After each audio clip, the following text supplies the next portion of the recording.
નમસ્કાર મિત્રો, સ્વાગત છે તમારું આપની ચેનલ ટેકનિકલ માસ્ટરજીમાં। તો મિત્રો, રેશન કાર્ડ ધારકો 31 માર્ચ 2024 પહેલાં કરી લો આ કામ।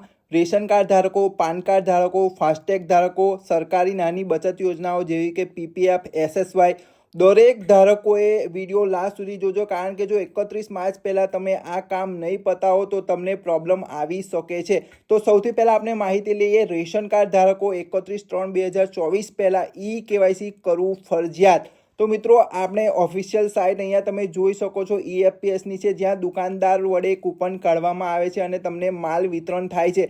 તો એમના લોગિન ડેશબોર્ડ પર એક સૂચના આપવામાં આવી છે કે નામદાર સુપ્રીમ કોર્ટ આદેશ અનુસાર આપના વિસ્તારના તમામ રેશન કાર્ડ ધારકો તમામ સભ્યોનું 31/3/2024 પહેલાં KYC કરવું ફરજિયાત હોય।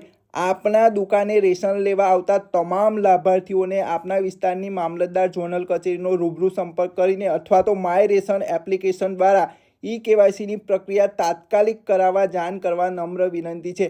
તો મિત્રો, આ જે ઓફિશિયલ સાઇટ છે એમાં દુકાનદારોને જણાવવામાં આવ્યું છે કે તમે ગ્રાહકોને કહી દેજો કે 31 તારીખ પહેલાં એમનું પોતાનું KYC કરાવી લે, નહીં તો એમને પ્રોબ્લેમ આવી શકે છે। તો આ તમે જોઈ શકો છો જે ડેશબોર્ડ છે, જ્યાં દુકાનદારો અહીંયાથી કૂપન કાઢે છે ગ્રાહકોની। ઓકે, હવે નેક્સ્ટ જોઈએ કે પાન કાર્ડ સાથે આધાર કાર્ડ લિંક કરવાની છેલ્લી તારીખ। તો મિત્રો, પાન કાર્ડ સાથે આધાર કાર્ડ લિંક કરવાની છેલ્લી તારીખ 31 માર્ચ 2024 છે। 31 માર્ચ 2024 પહેલાં તમારું પાન કાર્ડ આધાર કાર્ડ સાથે લિંક નહીં હોય તો તમારું પાન કાર્ડ નિષ્ક્રિય કરી દેવામાં આવશે અને તમે પાન કાર્ડ સાથે જોડાયેલી કોઈ પણ સેવાનો લાભ લઈ શકશો નહીં।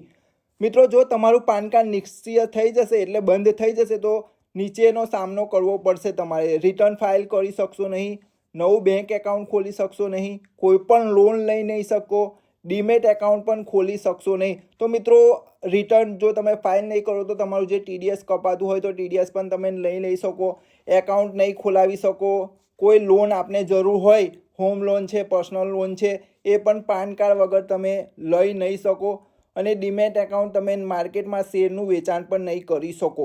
હવે ફાસ્ટેગની KYC કરવાની છેલ્લી તારીખ। તો મિત્રો, તાજેતરમાં ફાસ્ટેગ વપરાશકર્તાઓને પડતી સમસ્યાઓને ધ્યાનમાં રાખીને national highway authority of India NHAI એ ફાસ્ટેગની KYC વિગતો અપડેટ કરવાની સમય મર્યાદા 29 ફેબ્રુઆરીથી વધારીને 31 માર્ચ 2024 કરી છે। તો પહેલાં 29 ફેબ્રુઆરી છેલ્લી તારીખ હતી, હવે 31 માર્ચ 2024 છેલ્લી તારીખ છે। NHAI one vehicle one FASTag હેઠળ દરેક વાહન ધારકે એક ફાસ્ટેગ હોવું ફરજિયાત છે। આ ફાસ્ટેગનો ઉપયોગ અન્ય કોઈ વાહન માટે થઈ શકશે નહીં।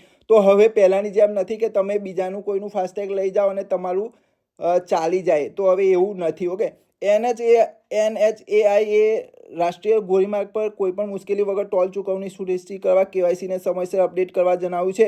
જો તમે 31 માર્ચ 2000 સુધીમાં ફાસ્ટેગ KYC અપડેટ નહીં કરો તો તમારું ફાસ્ટેગ એકાઉન્ટ એક્ટિવ રહેશે નહીં, એટલે કે તમારું જે ફાસ્ટેગ છે એ બંધ થઈ જશે, જેથી કરીને તમે જ્યારે પણ ટોલ ચૂકવશો ત્યારે તમારું ફાસ્ટેગ વર્ક નહીં કરે અને તમને 3 ગણો ચાર્જ ચૂકવવો પડશે। એટલા માટે તમે ફાસ્ટેગની KYC કરી લેજો। આપણે KYC કેવી રીતે કરવાની છે એના વિશે પણ અહીંયા તમને એક સ્ક્રીનશોટ મૂકી દઈશ, જેથી કરીને તમને માહિતી મળી જાય કે ઘરે બેઠા તમે આ રીતે ફાસ્ટેગની KYC કરી શકો છો। ઓકે, બીજું કે દંડ ભરવાથી બચવા માટે 31 માર્ચ 2024 સુધીનો સમય છે। તો પીપીએફ અથવા સુકન્યા સમૃદ્ધિ યોજના, SSY જેવી સરકારી નાની બચત યોજનાઓ માટે વાર્ષિક ધોરણે અનુક્રમે 500 અને 250નું લઘુત્તમ રોકાણ જરૂરી છે। જો તમે કોઈપણ નાણાકીય વર્ષમાં ન્યૂનતમ ડિપોઝિટ જમા કરવાનું ચૂકી ગયા તો તમારું એકાઉન્ટ ડિફોલ્ટર તરીકે ચિહ્નિત થઈ જાય છે।